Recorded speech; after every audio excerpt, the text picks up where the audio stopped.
네, 안희정 전 충남도지사의 2심 재판이 29일 서울고등법원에서 시작됩니다. 많은 언론들에서 1심 재판 때와 마찬가지로 2심 재판에서도 업무상 위력에 의한 간음, 여기서 위력이 인정될지 여부에 대해서 주목을 해야 한다고 하는데요. 과연 위력의 개념이 무엇인지, 위력에 의한 간음이 강간죄와는 어떻게 다른지 다시 한번 살펴보도록 하겠습니다. 여기 앉으시고요. 네, 준영 씨 혹시 올해 가장 화제가 되었던 단어 하나만 꼽아볼 수 있을까요? 미투? 네. 저도 미투를 꼽았는데요. 아무래도 서지현 검사가 자신이 성추행을 당했다고 폭로한 이후에 사회 각계각층에서 미투 폭로가 이어졌습니다. 그런데 생각을 해보면 이 미투 운동이 가장 폭발적으로 일어났던 곳이 학교나 대학교나 아니면 직장이라던가 아니면 예술계 같은 특정 집단 내부였던 걸로 저는 기억을 하는데요. 네, 선생님이나 교수, 직장 상사, 예술계 선배들이 자신이 갖고 있는 권력과 우월적인 지위를 이용해서 학생이나 후배 아니면 자신의 직장 동료, 후배들에게 성폭력을 저질렀다는 사실이 미투 고백으로 이어졌습니다. 준영 씨 이윤택이라고 기억하시나요? 네, 연극 하는 사람. 네, 맞아요. 연극 연출가인데요. 이 이윤택 씨는 극단 내부에 있는 단원들을 상대로 상습적으로 성추행했다는 혐의로 올해 징역 6년의 실형을 선고를 받았습니다. 당시 피해자들은 이윤택에 대해서 이렇게 증언을 했어요. 그 사람은 우리 극단에서 왕처럼 군림했던 사람이었다. 이 왕처럼 군림했던 사람이라는 키워드를 보면 우린 이 말에서 위력의 개념을 찾을 수 있는데요. 이 국어사전상 위력의 의미는 상대를 압도할 만큼의 큰 힘, 강력함 이런 뜻을 의미합니다. 법률 용어로 위력의 뜻은 사람의 의사를 제압할 수 있는 세력을 의미를 하고요. 즉 가해자들은 학업이나 직업, 승진 등의 이유로 이 피해자에게 광범위한 영향력을 미칠 수 있는 사람이었고 이를 악용해서 피해자들에게 성적인 착취를 요구를 했던 것이죠. 혹시 이해가 되시나요? 그렇다면 이 위력에 의한 간음죄와 강간죄가 어떻게 다른지 좀 봐야 될 것 같은데요. 강간죄는 형법 297조에 나와 있습니다.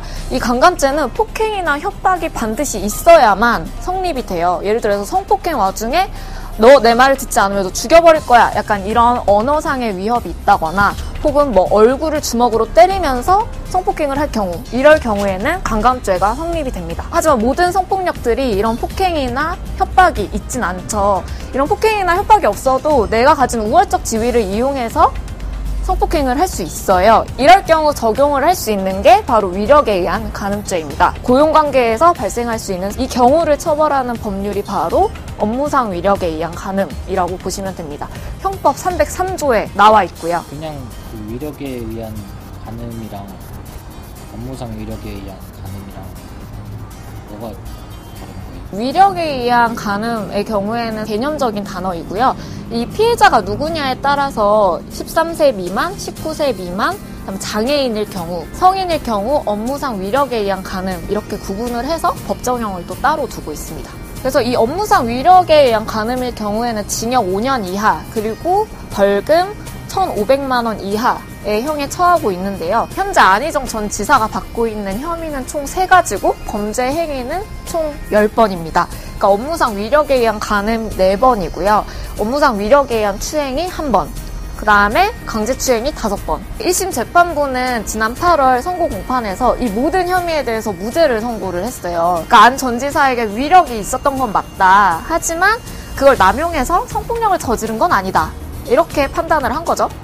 그러니까 위력이 존재했다고 할지라도 어떤 행위가 있을 때 그 위력이 같이 행사되었느냐는 별개로 판단을 해야 하고 하지만 검찰 쪽에서는 또 다르게 주장을 해요. 위력이 존재하는 것만으로도 행사할 수 있다라고 주장을 하고 있는데요.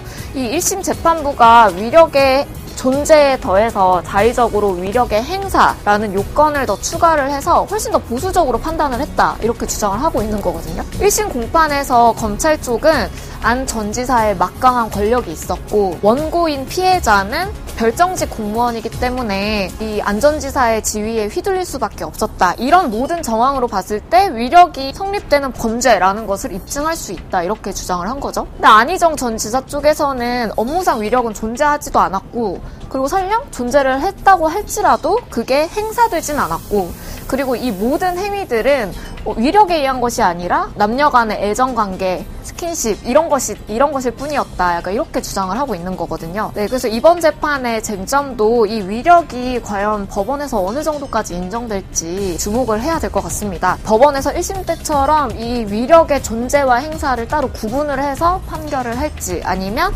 연계해서 판단을 할지도 우리가 지켜봐야 될 지점인 거죠. 네, 위력과 위력에 의한 간음에 대해서 설명을 해드렸는데요. 혹시 설명을 듣고도 좀 어려우신 부분이 있다면 댓글로 달아주시면 저희가 다시 또 충분하게 설명을 해드리도록 하겠습니다.